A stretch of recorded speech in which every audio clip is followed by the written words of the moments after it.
This is a guide for the skinny guys who've been reaching out to me. A lot of you say, look, I'm skinny, I just tried to put on muscle, but for the life of me, I just can't do it. I'm gonna give you 7 steps. You gotta follow all 7 to escape that skinny prison. The first thing you have to understand is you need to stay in a caloric surplus. That just means you need to take in more calories than you use. Everybody has what's called the maintenance calories. That's the calories you use to sustain your body as it is right now, the same weight. And that's probably what you eat, like 2400 or something around this ballpark. But if you want to pack on size and muscle, you need to eat a little bit more than that, because where else is your body going to take the energy it needs to build muscle? A lot of guys will be like, oh yeah, caloric surplus, of course I know it. But let me tell you, a lot of skinny guys, they don't actually stay in a caloric surplus. They actually go in a caloric surplus a couple times a week when they feel like, oh my god, I want to pack on size. Then they go in a deficit in a lot of days of the week. Then they stay around maintenance in a lot of the days of the week. Do you see? It just balances out and they end up staying at the same weight. Then what do they say?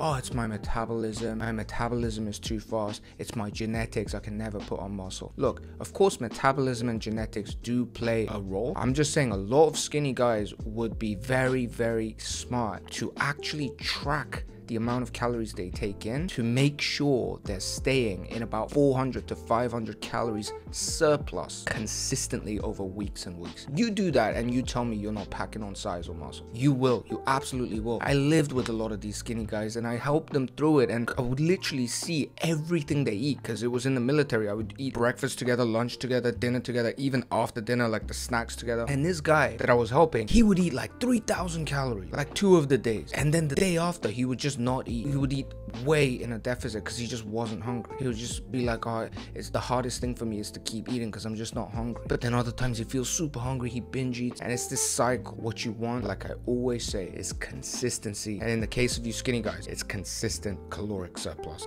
of about 500 calories. Next, strength training in the gym over anything else. A lot of skinny guys, another feature that they have is they train a lot because they correlate more training with more muscle. And this actually backfires on them because they do a lot of high volume training, high intensity training, a lot of curls, a lot of whatever exercise, a lot of sets and reps, burning a lot of calories. They move a lot, they're kind of just active, right? So when they go to the gym, they want to do a lot and they're like, I want to get bigger, so I got to do more reps. It ends up backfiring. Instead, what you want to do is cut down the volume and focus entirely on strength. So stay almost in like the 4 to 8 rep range on big compound movements. Stick to like 4 exercises, 5 exercises, and just try to get strong. And look at the animal kingdom. The strong animals, they actually have size. Elephant, gorilla, they have size and they have strength, sorry. So imagine a lion's strength versus a gorilla strength. The gorilla can probably produce much bigger strength. It's replicated in his size. It's represented in his size. Of course, the gorilla would lose in the fight, but he can generate more strength. Do you see what I'm saying? So you must focus on strength training. Next, compound exercises. And I'm gonna go one step further and say you want to go for upper body, lower body splits. I'm giving you real nuggets. Say you want to focus on compound exercises because they're the ones that build the most amount of muscle with the least amount of time. It's the most time efficient, effective trade. You want to use compound exercises that engage multiple muscles at once and also engage the entirety of your core and just give you that overall 3D thickness all around your body. And the best way you can do that is to actually go for an upper body, lower body split, so that you are working your legs often, which correlates to you working your entire core. And when you do your upper body, you want to focus on things like the bench press and the rows, and focus much less on these bicep curls, tricep extensions, shoulder lateral raises, and all these things that you see your other friends do in the gym. Even if I say this, you're gonna do what your friends do, right? Because they get the pump in the mirror and they're like, oh yeah. You're like, oh yeah, I want to do some lateral raises. Look, I'm not saying don't do lateral raises, but I'm saying for you as the skinny guy, the fastest way you pack on muscle is caloric surplus and strength training on a compound movement, like the squats, like the deadlifts. But don't do too many. Don't do too many sets and reps, because then you're gonna get burnt out. The next thing is you need to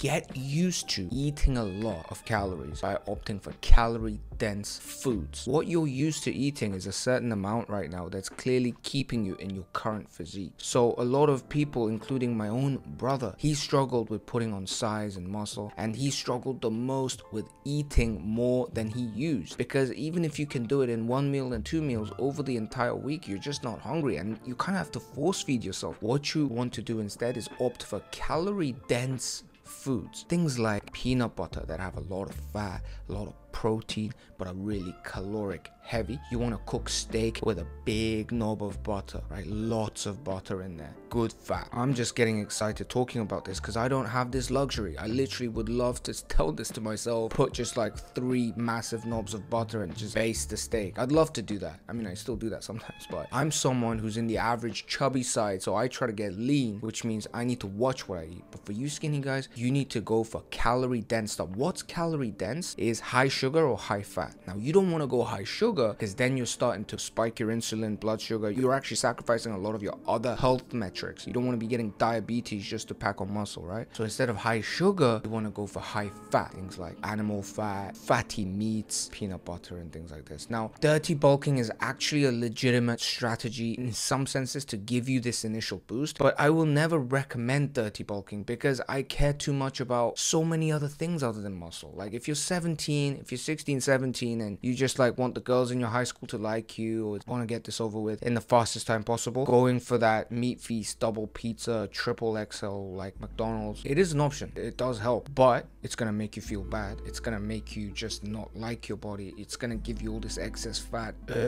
like you don't want to go to the gym, and your blood circulation will be impacted by that. You'll be clogging up your arteries, so it's really bad to sacrifice health for muscle. Next, you must realize that it takes a long time. Getting lean is actually faster to do than packing on size for the skinny guys. Like for a fat guy, if I had to take a fat guy and make him lean, it's gonna be easier to do than get a skinny guy to pack on muscle. It just takes longer. When you're skinny and you're packing on size, you're creating something from nothing. It's magic. When you're losing fat, you're just getting rid of excess. Do you see? So it's easier to get rid of excess than to create something that you currently don't have. But the flip side is that when you do create it in the consistent and healthy way, it stays with you. So while it might be harder to create, you can actually sustain it longer because it's dense muscle that has been packed on top. Next, you must stay consistent. This is the biggest thing for the skinny guys. The skinny guys, you guys are not consistent with your calorie surplus. You guys are not consistent with training because of just everything I said. It takes longer, it seems harder, the progress, you can't see it like immediately. The fat guys that are getting lean, they see the progress immediately and they get hooked on the motivation. They're like, wow, it's working, let me get leaner and leaner. The face starts changing, wow. The skinny guys takes longer, takes a year, 2 years of consistency. So what can I say? You just have to stay consistent and trust in the process.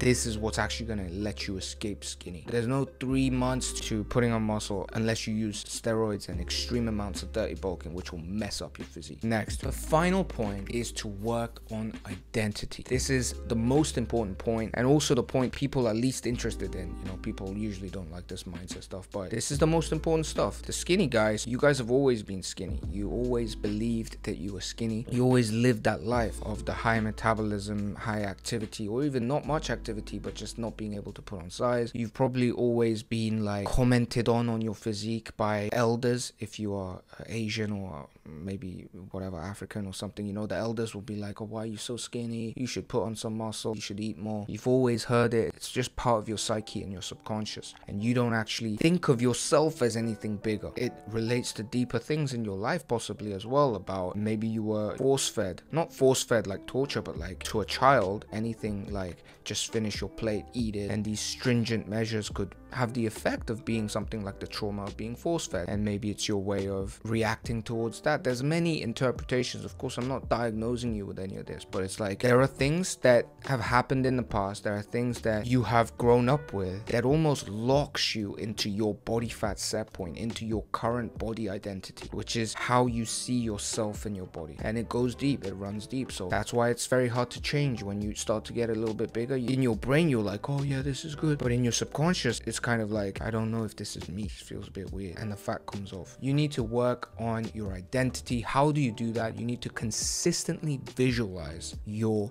new non-skinny body and act as if that's currently you. You need to almost trick your brain into feeling that you're already that guy before you are that guy. And that's gonna align your identity to the future you who actually does eat more, who actually does have strength, and who actually does have size and is not intimidated by other people, and someone who has overcome the skinny dilemma. I hope this video helped you. If you want me to be a coach for you on this journey, whether it's going from skinny to jacked or from average chubby or obese to lean and aesthetic, and check out the link below because I recently released a community where I coach people live, literally until you get to your goal. So check it out. If not, that's totally cool. I hope this video helped you. See you in the next one.